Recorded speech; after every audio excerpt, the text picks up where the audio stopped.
Salam sejahtera Malaysia, Denyut Nadi Suara Rakyat bergema di channel ini. Berita terkini yang amat penting bagi seluruh rakyat Malaysia. 30 Disember 2023. Tun Daim Zainuddin sebenarnya disiasat sejak Februari lagi 5 kali minta tangguh isytihar aset kepada SPRM. Berita penuh daripada BH Online. Kuala Lumpur, Siasatan Suruhanjaya Pencegahan Rasuah Malaysia SPRM terhadap bekas Menteri Kewangan Tun Daim Zainuddin berhubung dengan dakwaan rasuah dan pengubahan wang haram sebenarnya telah dibuat berdasarkan maklumat daripada kertas Pandora.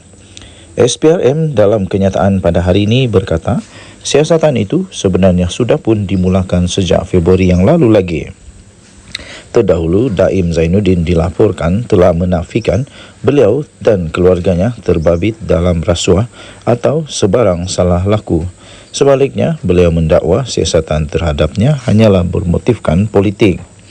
Menurut kenyataan itu, dakwaan Daim bahawa siasatan kes beliau menimbulkan kekeliruan dan salah faham kepada masyarakat umum adalah tidak tepat.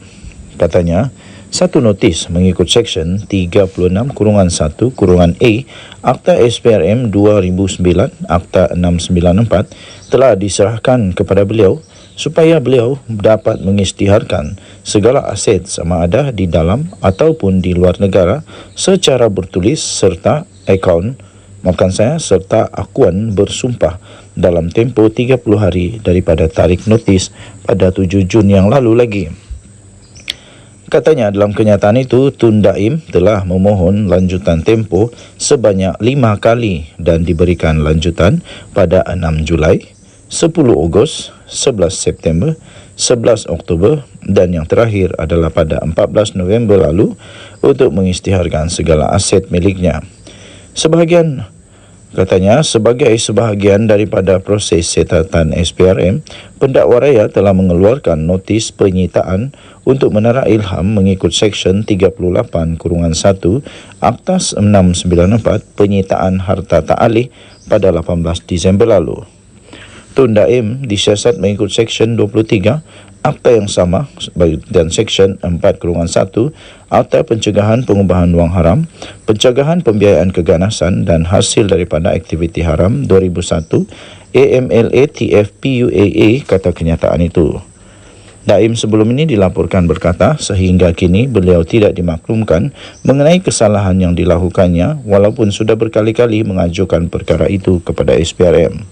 Mengulas lanjut, SPRM berkata berdasarkan prinsip undang-undang, anggapan tidak bersalah atau presumption of innocence, seseorang yang disiasat adalah dianggap tidak bersalah sehingga dibuktikan kesalahannya dan mempunyai peluang untuk membersihkan nama sekiranya kes dibicarakan di mahkamah.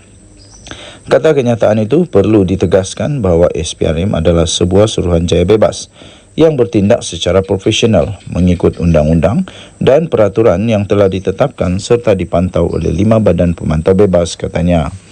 Justru SPRM menggesa semua pihak untuk tidak membuat sebarang spekulasi mengenai kes terbabit dan membenarkan siasatan diteruskan tanpa gangguan. Media sebelum ini melaporkan bangunan Menara Ilham di Jalan Binjai di Kuala Lumpur yang dikatakan milik keluarga Daim telah disita oleh SPRM. Notis penyitaan bangunan setinggi 60 tingkat itu yang bertarikh 18 Disember lalu telah disiarkan melalui ruangan pemberitahuan sebuah portal berita dengan ditandatangani oleh Timbalan Pendakwa Raya SPRM Ahmad Akram Garib. Denyut Nadi Suara Rakyat bergema di channel ini. Jangan lupa tekan butang subscribe, like dan share. Malaysia kita punya, cinta Malaysia aku, kita jaga kita. Bye-bye.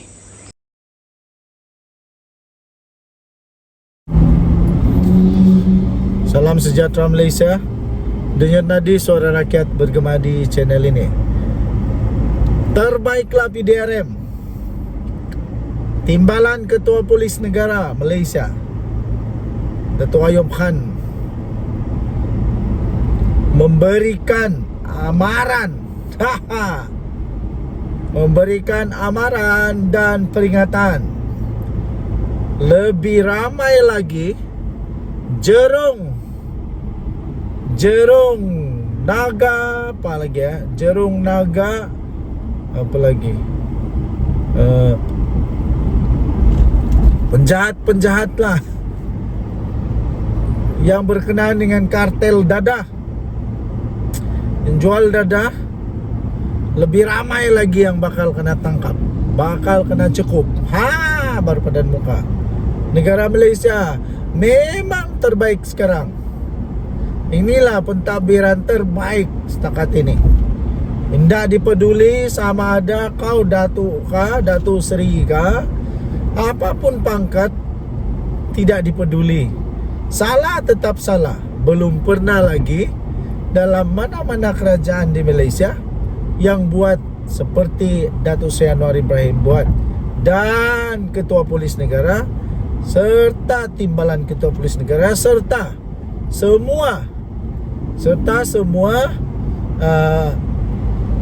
bos-bos, pegawai-pegawai kanan polis di Raja Malaysia. Ini memang proses pembersihan terbaik. Mungkin ramai orang komplain lah, kenapa macam tu? Ini yang patut berlaku lah. Inilah yang patut berlaku, tuan-tuan dan puan-puan yang dihormati sekalian. Sebab kita menuju kepada negara Malaysia Madani, ya. Memanglah orang-orang yang memang suka buat jenayah, dia akan cepat marah. Dia akan marah, dia akan melenting, dia akan meroyan. Orang yang banyak jenayah, yang suka buat jenayah, yang dapat duit, jadi kaya dari jenayah, memang dia marahlah. Tapi bagi rakyat Maharin, rakyat Malaysia yang mau melihat negara Malaysia diwarisi oleh anak cucu kita dengan dengan warisan yang terbaik, kita tidak mau, kita benci kalau ada penjenayah, apatah lagi yang berkaitan dengan dadah. Dadah ni musuh negara, musuh bangsa, musuh negara, merosak negara, merosak keturunan, merosak warisan, merosak semualah. Tiada gunalah betul. Dan paling teruk lagi kalau yang merosak negara ini, merosak rakyat sendiri, adalah pemimpin-pemimpin yang tamak haloba, yang tidak pikir apa-apa selain mau jadi kaya.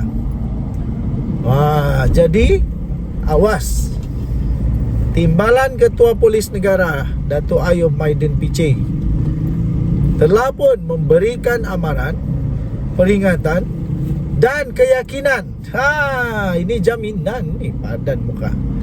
Jaminan daripada polis di Raja Malaysia bahawa jerung-jerung kartel, sindiket dadah, bos-bos, dalang-dalang dadah, tidak kiralah pangkat apapun, bakal dicekup lagi. Siapa lagi nama selepas ini? Akan adakah nama orang politik lepas ini kena tangkap? Akan adakah juga tiba-tiba jerung-jerung pemberi dana kepada parti politik yang kena cekup lagi? Kita tengoklah nanti. Yang pasti saya yakin dengan kepimpinan Datuk Seri Anwar Ibrahim, saya yakin dengan kepimpinan daripada polis di Raja Malaysia, saya yakin dengan integriti polis di Raja Malaysia yang ada di Malaysia sekarang. Tidak lama lagi saya fikir negara Malaysia akan jadi negara yang cukup selamat. Cukup selamat. Tidak ada banyak rasuah, tidak ada banyak penyalahgunaan kuasa kah. Yang paling penting tidak ada penjenayah lah. Jadi bagi anda, terkiralah siapa kaya mana, pangkat tinggi mana pun, kalau kamu ingat-ingat memang pernah ada buat jenayah, hati-hatilah. Kerana polis sedang pasang radar kepada kamu. Padan muka atau kesian, tanya diri sendiri. Denyut nadi suara rakyat bergema di channel ini. Jangan lupa tekan butang subscribe, like dan share. Malaysia kita punya. Cintai Malaysiaku, kita jaga kita. Paling seronok, selamat tahun baru. Sekali lagi, jangan terlampau banyak mana minum montoku. Dan don't drink and drive.